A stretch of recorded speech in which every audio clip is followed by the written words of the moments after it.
Hello, hello, hello, everyone. Welcome to yet another episode of iRock.tv, where we have real talk about real careers and real results.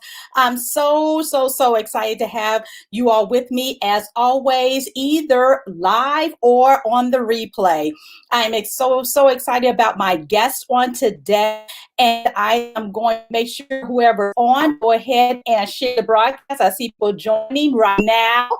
Hey, good afternoon, Renee. Renee was on last week, so please make sure you go out to YouTube and make sure that you watch her episode. It was absolutely phenomenal. I've gotten so much great feedback on how she inspired so many of you all, and I thank you. So please make sure you go out to YouTube channel, Nickquolette Barrett, also known as the Get Hired Strategist, and you will be able to watch that episode. Now, for those of you all who don't know me, I am Nickquolette Barrett. I am also known as the Get Hired Strategist. I am a 4-time certified career coach specializing in resume writing, LinkedIn branding for not only career professionals, but also entrepreneurs, and also do job search strategy and interview prep coaching and career coaching overall. So I am so excited to have rebranded this show to be more of an interview series, and where I have the capability or the opportunity to speak with some awesome professionals in their field.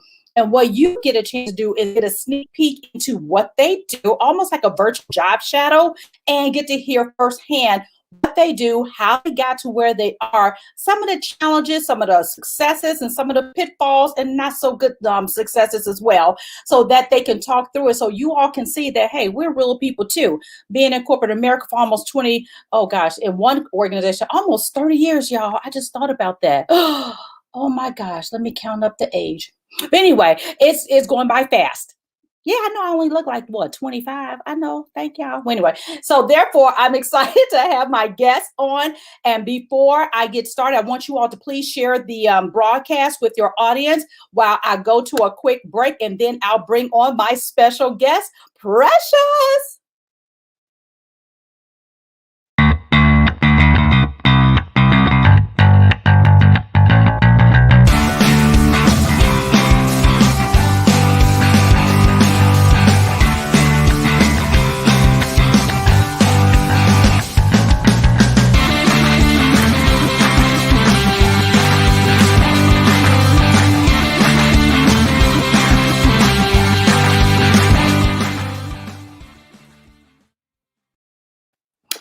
And we are back. All right. I am so excited to have my beautiful friend, Precious. Hey. As soon as I see you, we just start laughing, right? All the time, right out the gate. That's how we roll. That's how we do this. That's how we do. The first time I met Precious, we only met for about a few minutes, and this girl had me cracking up laughing so bad because she has the greatest quick wit that you would ever want to hear. And my makeup was coming off, my mascara and everything. And I was like, I don't even know this woman. Who is this woman? I have just fallen in love with her. Bring a tissue every time. Exactly. But before I get started, I really want to read her bio because it's absolutely phenomenal, so you can know who Mrs. Precious Norman-Walton is.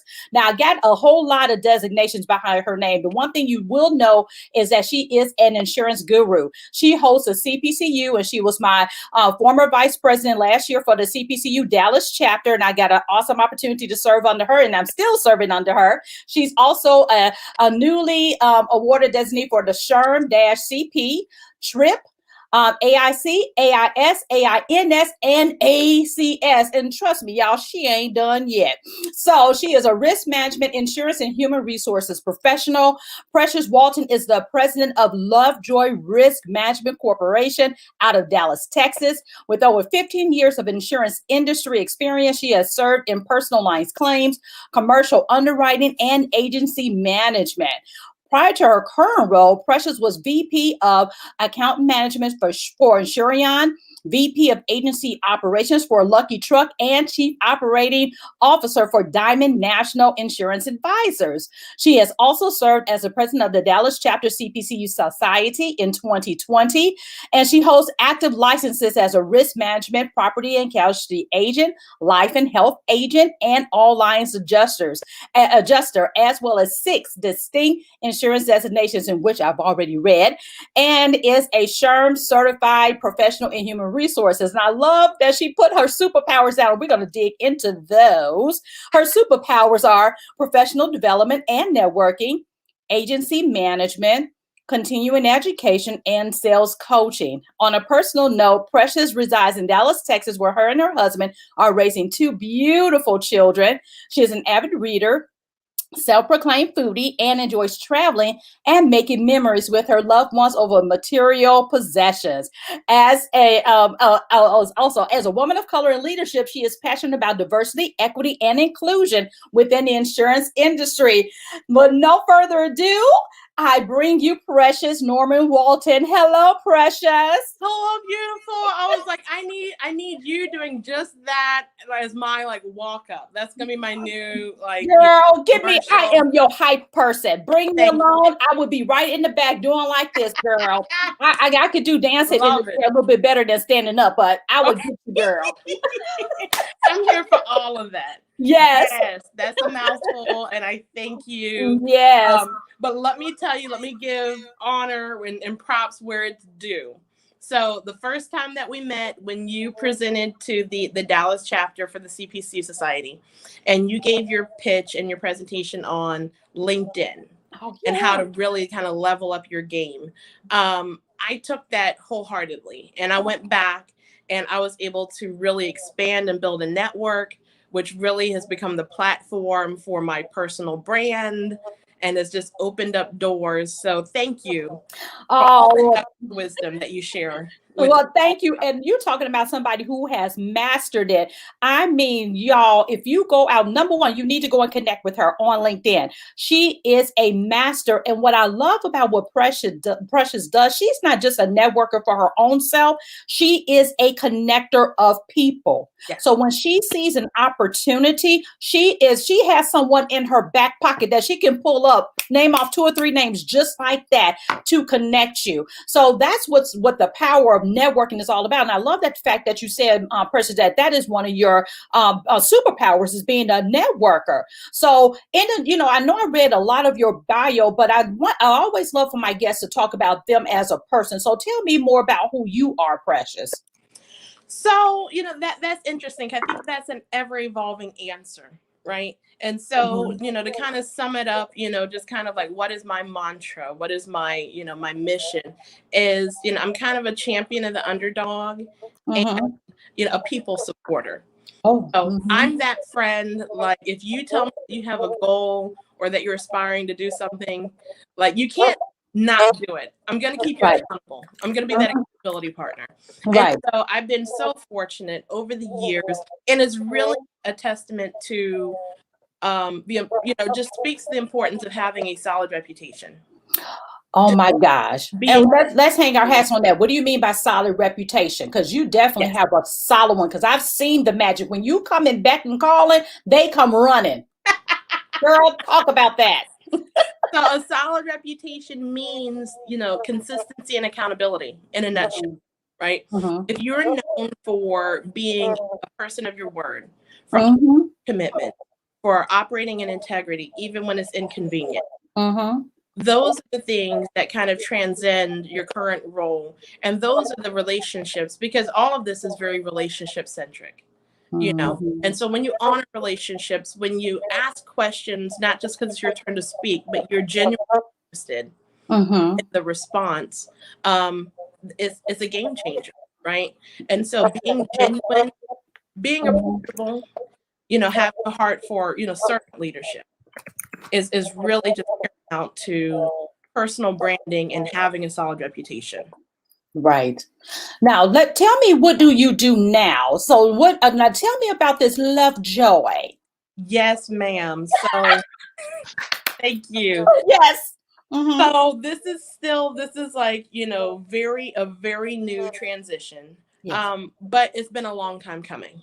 Yes. Okay. And so I have been searching for ways over the years of how do you combine taking care of people. And by people, I mean the people that we serve, the people who work for us.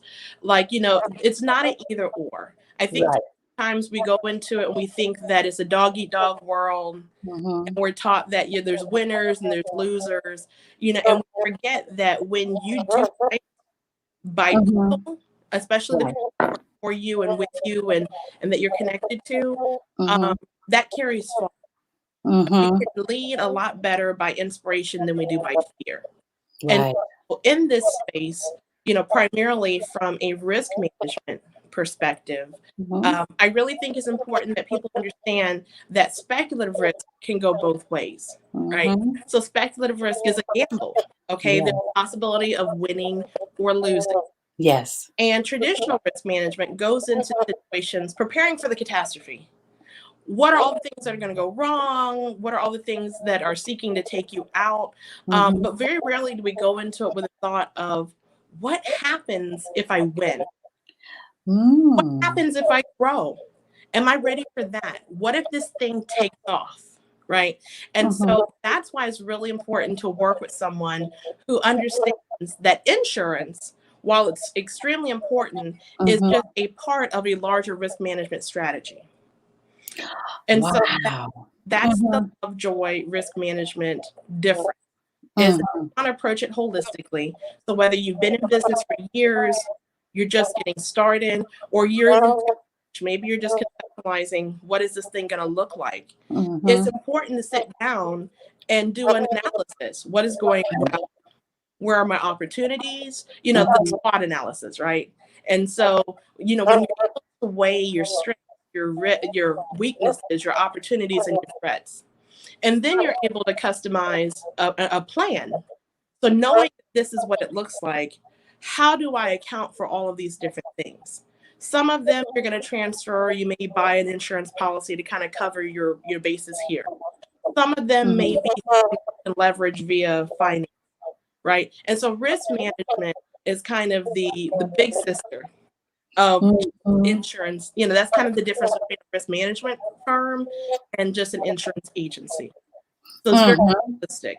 And so lastly, that human resource element.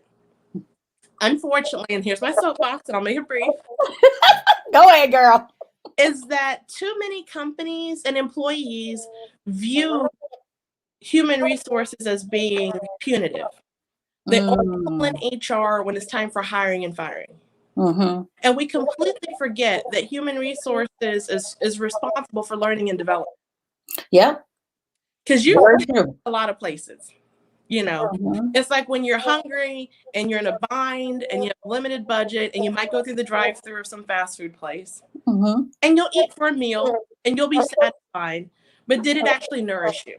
Did you get something out of it?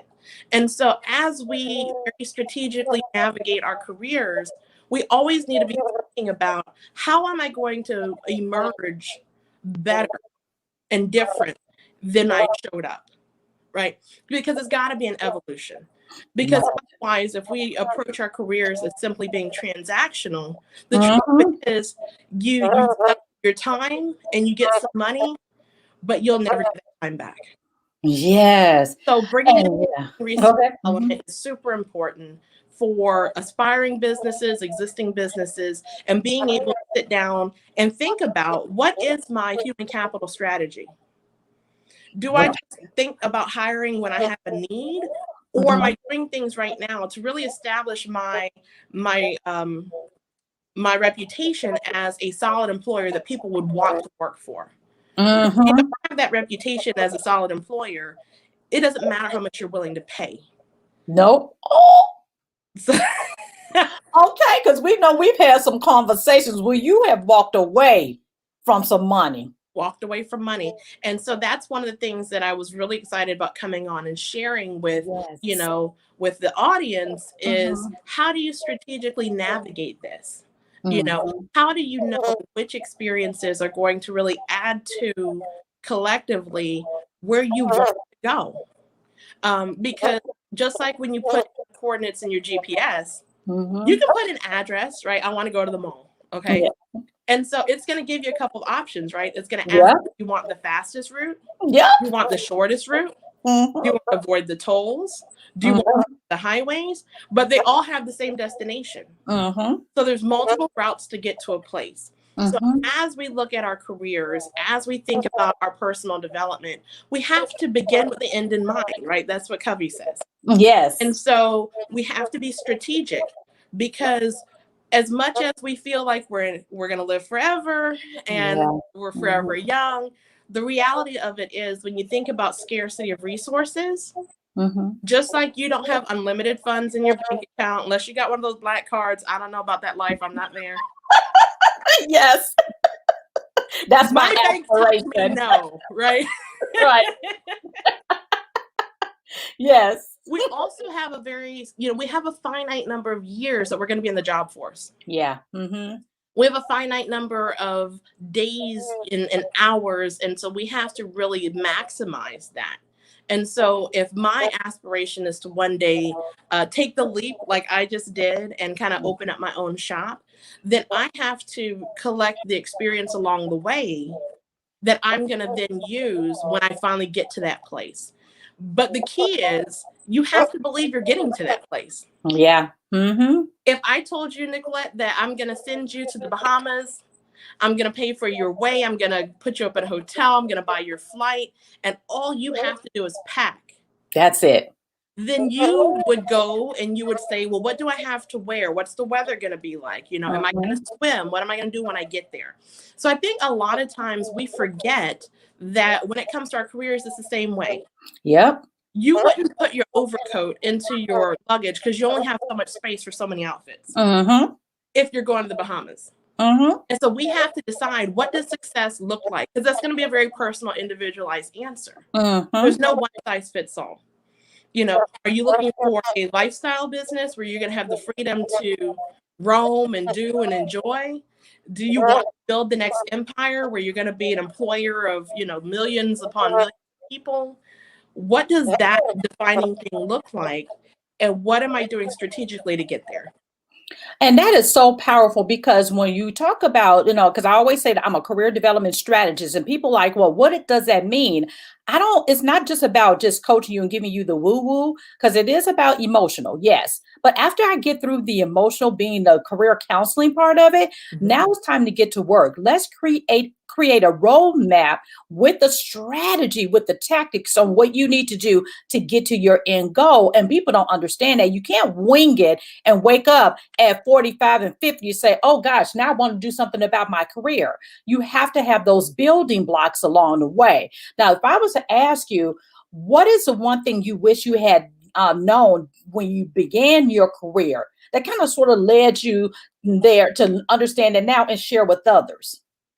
So it's really interesting in this, the quote came to mind, when I was having a conversation yesterday about, I think it's Winston Churchill, that says perfection is the enemy of progress.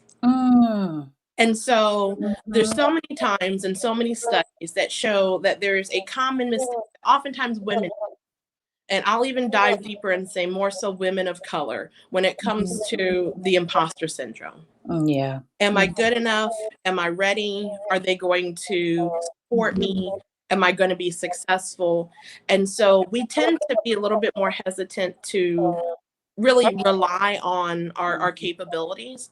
Yeah. And if I could tell myself 10 years ago that, this is definitely my destination, then I would have been a little bit more strategic, even in my path. I would have got here, sooner. Everyone jokingly says, if you can make it through like the first year and a half, 2 years, you're golden. Right. And so there's a piece of me that kicks myself in the pants, because I'm like, well, had I done it 2 years ago, I'd be in that 2-year spot.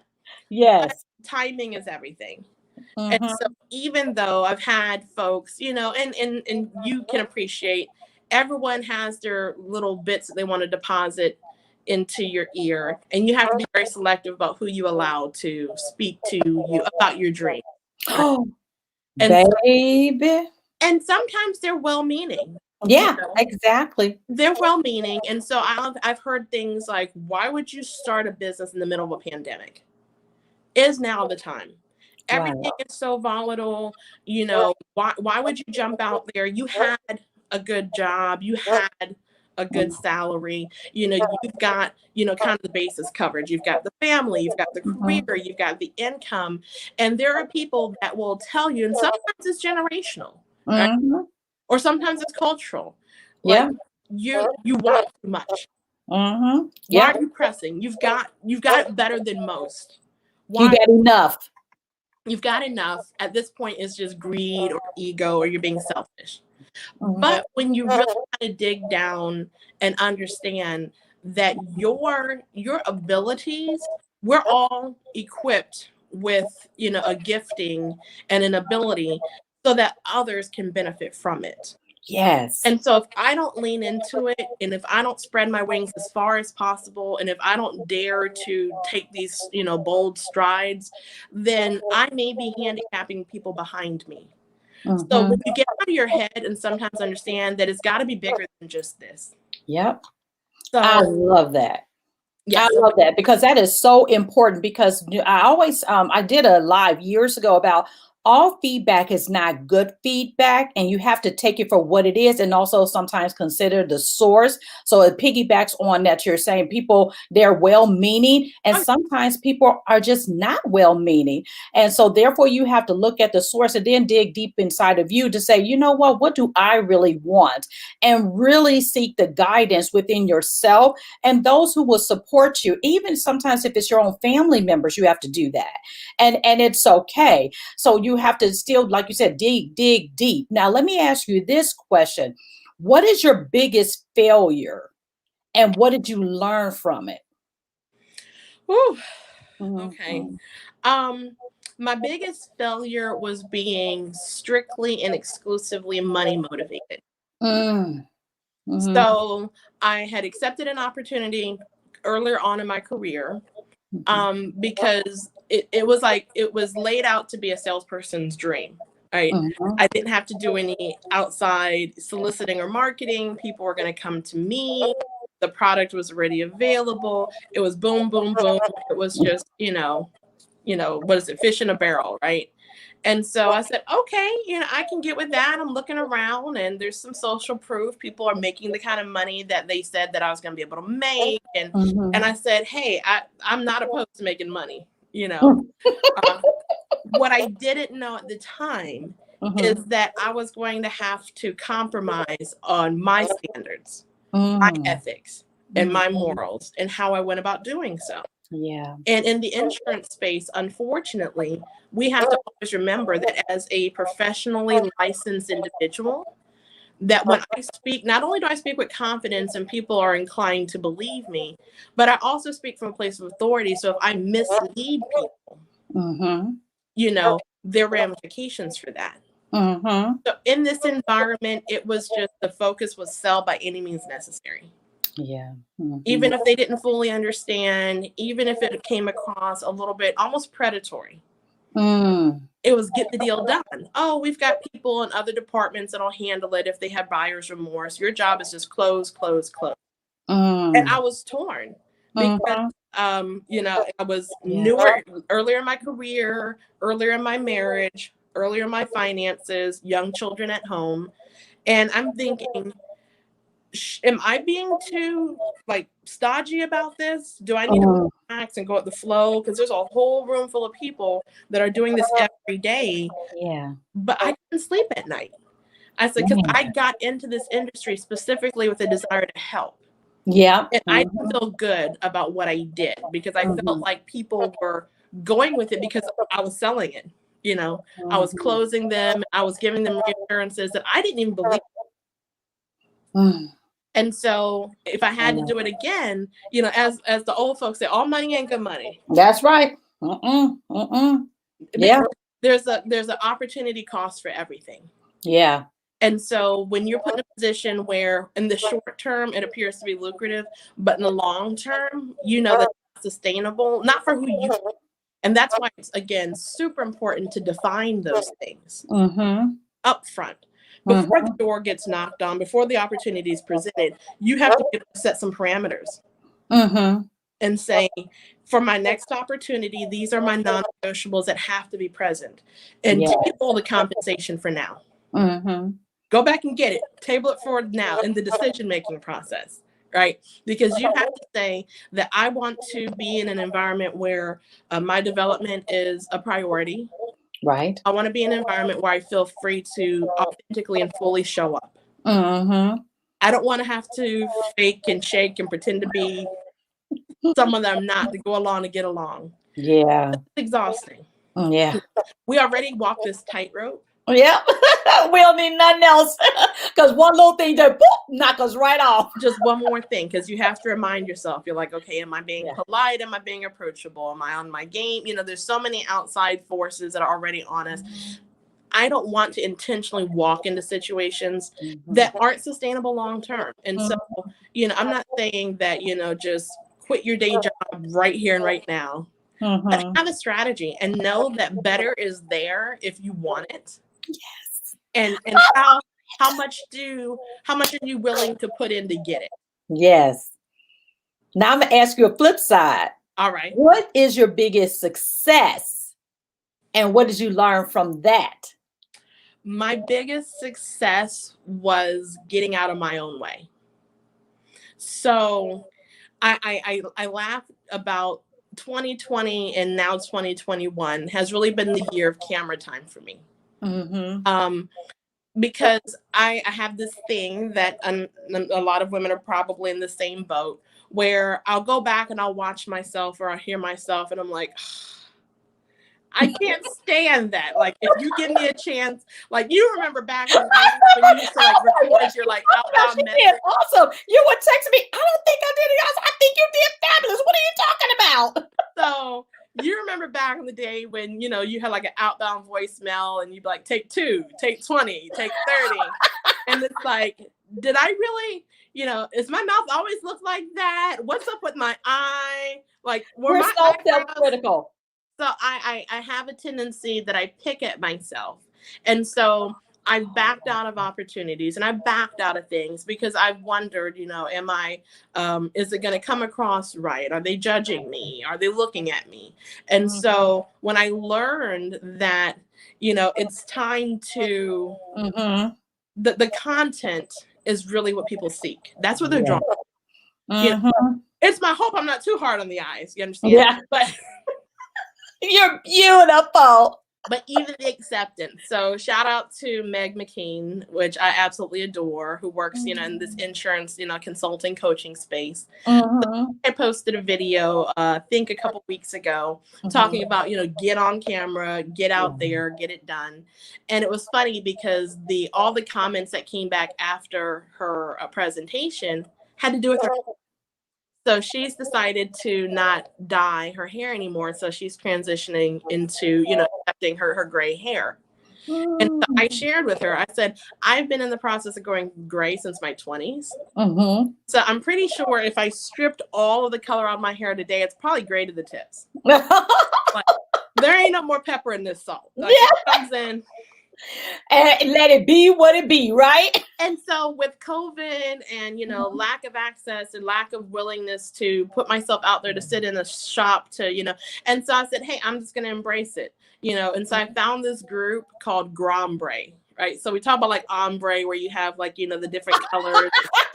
So Grombre is like gray, right? And so kind of like when you're transitioning to natural hair and you have to do like a big chop. Yeah. You know, to kind of, So I said, you know what? I'm going to fully embrace me. And it's your silver crown, my dear. It is. And so now in this journey, you know, I'm to a point officially where I'm not shrinking into small spaces to be less intimidating. I'm going to shine. I'm going to be like what they said, I'm gonna be all you can be. Yes. Yes. Look at our boy Matt on here. You see him? What's up, Matt? Yes, well, that is good. And when I was thinking about it, so because when people think of insurance, they just think that it's such a boring type of industry. And they also think it's always the small agent's office on the corner. And it's not always that. Now let's talk about what advice would you give someone who's looking to enter into the risk management field? What does that career look like, that career path?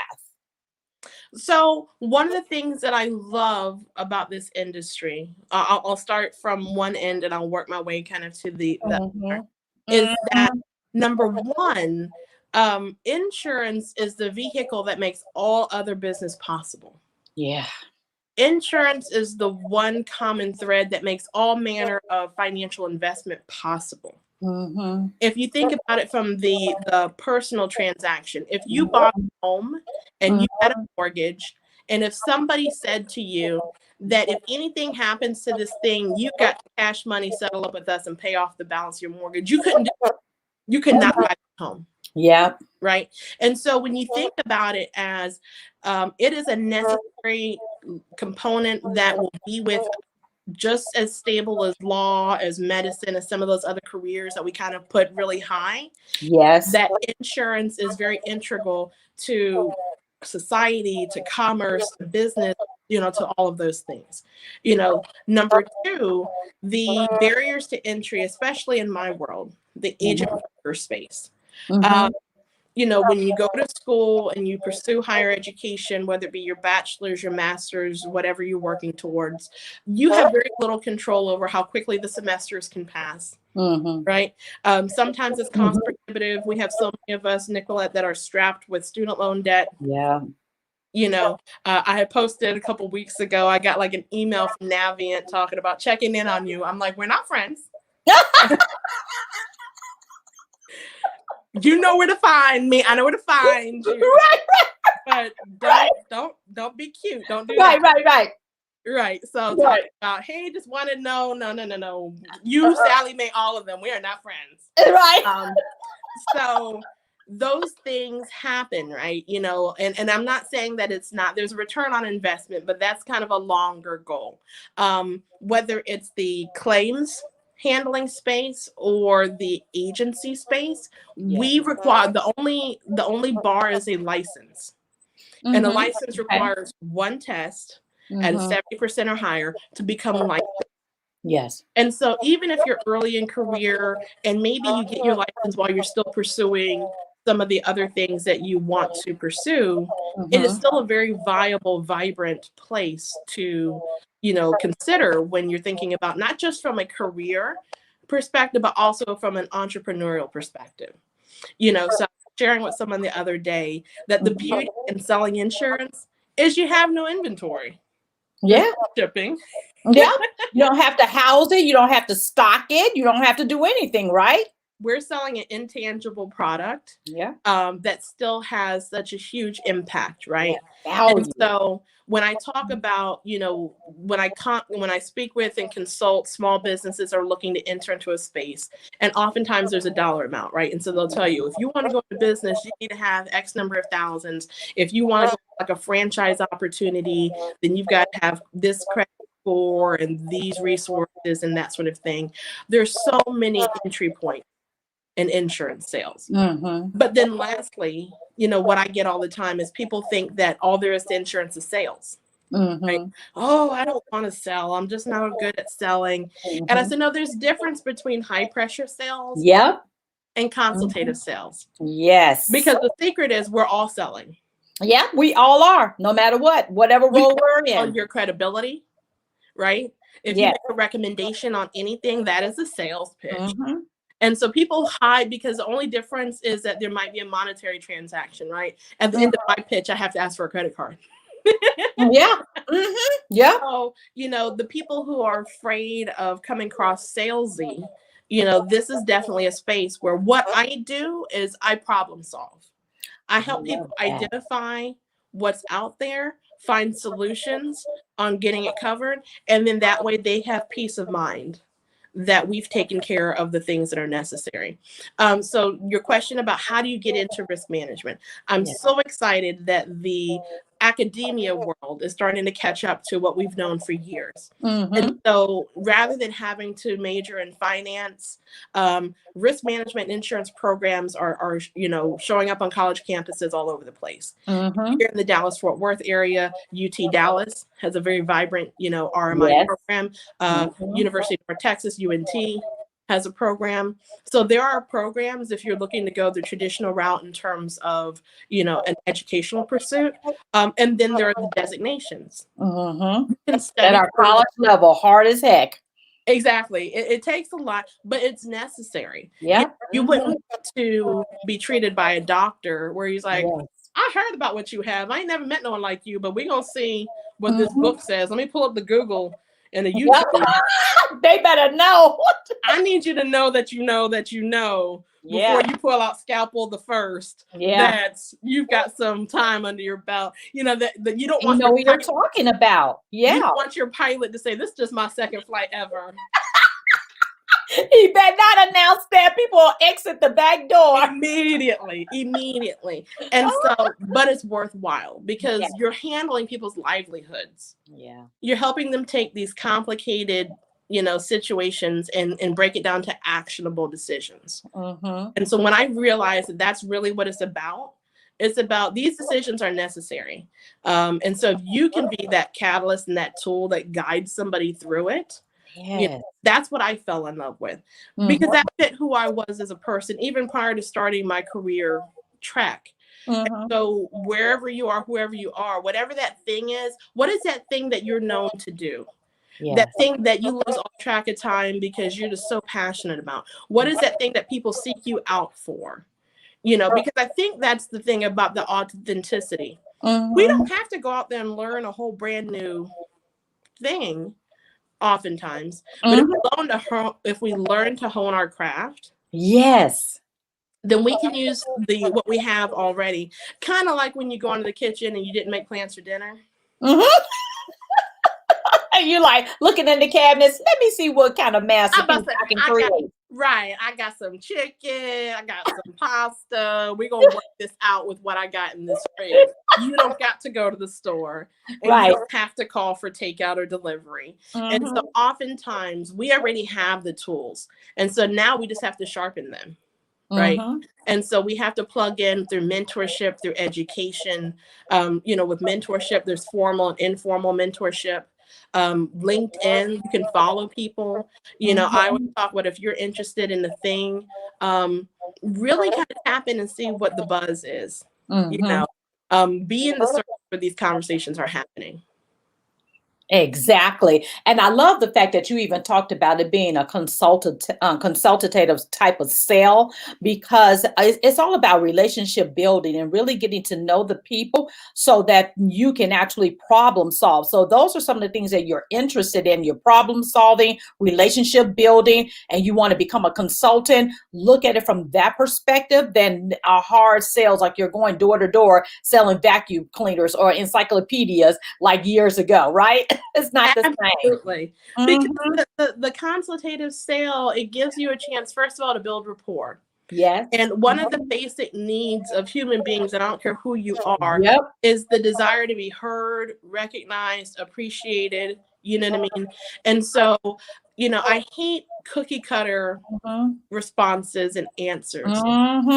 We have to really, figure out, because I can't offer up a solution if we don't even have agreement that there's a need. You see our president, our former president of the CPCU Society. Hi, Michael. He's at every live stream I tune into. And this is the year of Precious. I'm so glad to have you on, Michael. Airwaves. Yes. I got something to say. And she's selling our industry, Mike, I tell you. Awesome. Now, let me ask you this. What are the best resources that have helped you along the way? Hands down, the CPCU Society has been a game changer in my career. Now, mind you, I wasn't born the day I conferred. Okay. And so I was a human being before I pursued this. I was really blessed with great mentorship. And Mike Castellani is actually a huge mentor of mine along the way. And when mentorship, when you have people that recognize something in you, challenge you, give you opportunities to stretch, pull it out of you, and don't allow you to sell yourself short. Okay. And so those accountability partners, you know, because I remember even when, you know, I had a one-on-one with my manager, you know, early on when I started my CPCU journey. He was the first CPCU I'd ever met. So I didn't know, you know, what all that was about. And he cautioned me up front. He was like, it's a very rigorous program. A very small percentage of us in the industry hold this. You know, this is going to challenge you in ways, but you're also going to get such a greater depth and appreciation of how all of this works. And I said, I want that. Yeah. If I want to pursue something, I want to go after something that is going to be recognized. Right. And so back to the whole conversation as far as barriers of entry and even compensation plans. Many of us, those who are on this, you know, live cast, or if you're watching it later, you may work for a large corporation that in addition to your salary, there are other benefits that are part of your total compensation package. Many times those include professional development opportunities. So the pursuit of a designation. Sometimes they include tuition reimbursement. You know, one of the new things that's really starting to trickle into insurance more and more is student debt repayment. Yes, that is something a lot of companies are starting to look to do for people. Yes. How do you attract talent? How do you retain talent, right? And so if you haven't achieved these levels of education, let us sponsor you. If you already have, let us help you with, because we're the recipient of all of that knowledge. And so there's all of these things on the table. So what I'm saying to you is that if the only thing that you're taking advantage of on a regular basis is your first and 15th deposit, you're leaving money on the table. Sure enough, I love that you're saying that, because those courses and things that you get, even, you know, from a lot of the soft skills that we were trained, we got a chance to go to Stephen Covey trainings by certified trainees. What is it? Train the trainer I've gotten certified in. Also the crucial conversations. All through corporate America. Those are expensive courses. And I will never forget, I met a lady who started her company. She had been working as an entrepreneur for 20 years, but had about a 10, 15-year career before.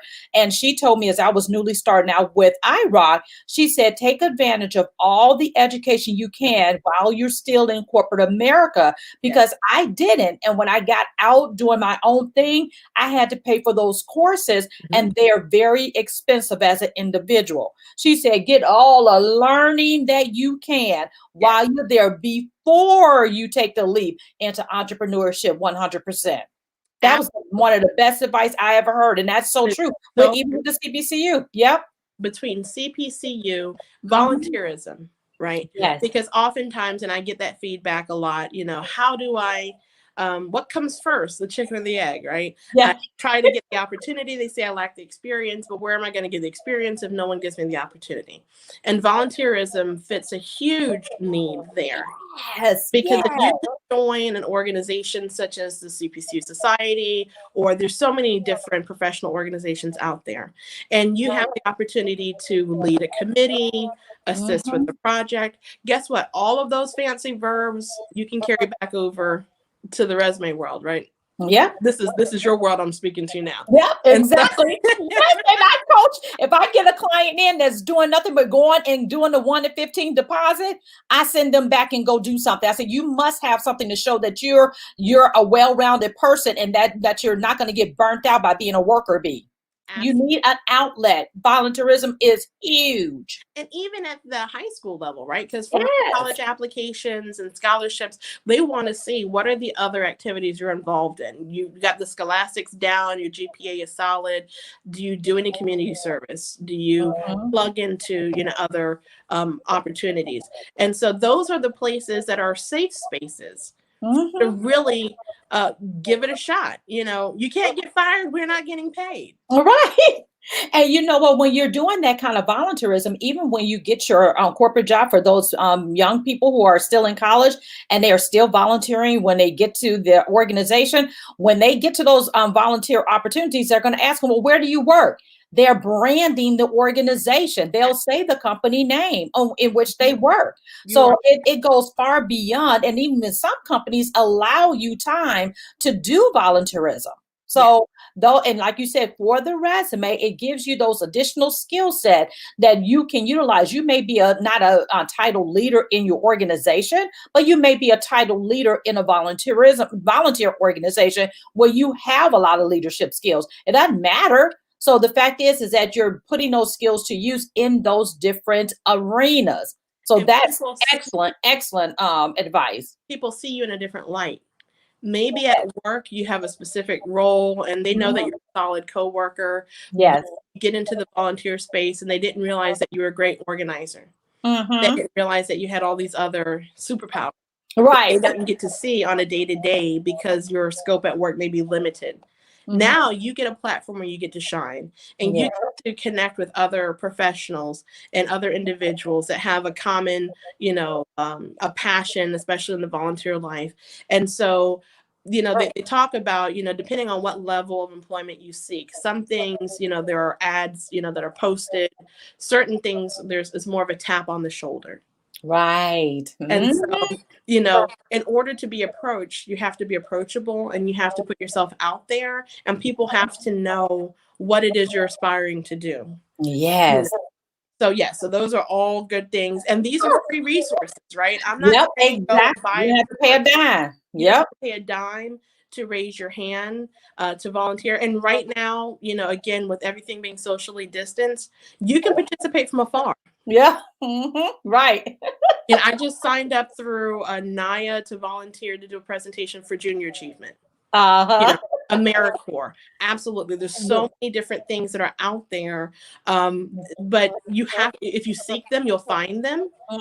And, you know, and then it becomes your contribution. And, you know, I mentioned this, you know, to Mike's point on another presentation I was on, that I'm so fortunate to have been involved in an industry that has given me such an opportunity to develop and to give back and to do work that I'm passionate about. And so now I have a duty and an obligation to pay that forward and to reinvest into that same opportunity. I'm especially, you know, you mentioned in my introduction and bio, you know, the diversity, equity, and inclusion piece. That oftentimes these career paths aren't ones that are being presented to us or explained to us or offered to us in certain communities, right? And so, you know, people have to have access so they can pick your brain. And that's what you're doing with this show. You're bringing different professionals on, and saying what lights your fire. Because if you're somewhere right now where it's just become transactional, you don't have the heart to be there. When you pull up into the parking lot every Monday morning, you got to hype yourself up to open the door. Or log on, then you're not in your healthy or your wealthy space. Right. Now I love that. Now we got to talk about the 2 to 3 most influential people in your world. Oh, is that all the numbers that I get?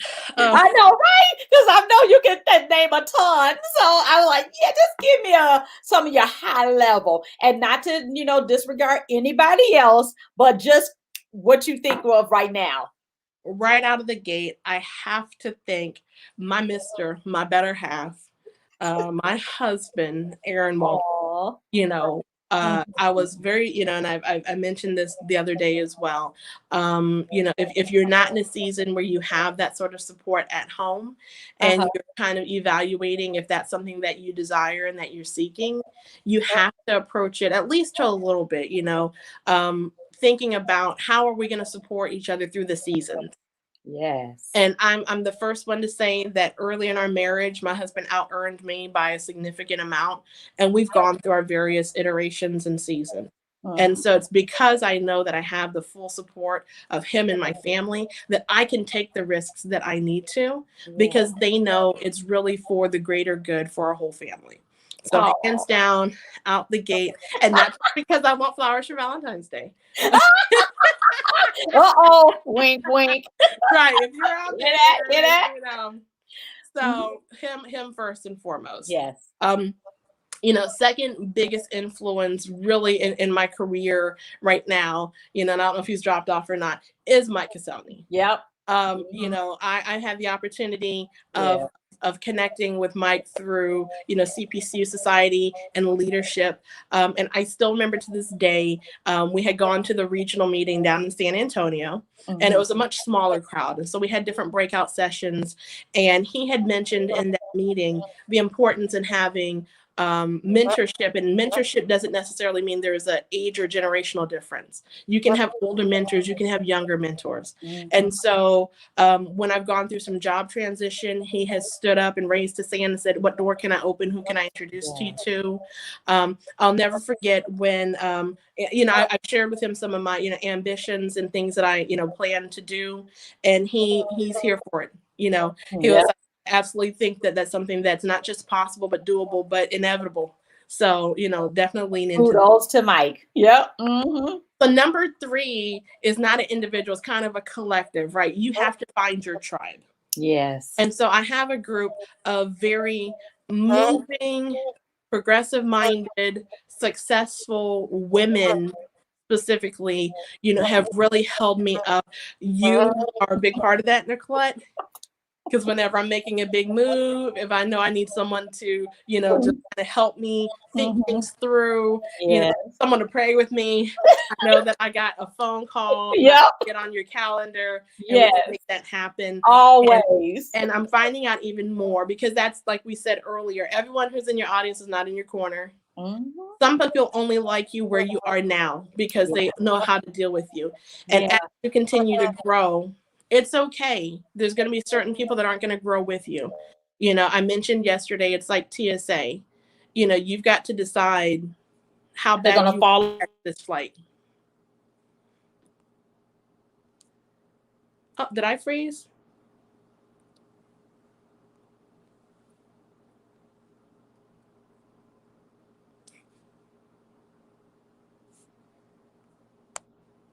Oh, did I lose you guys?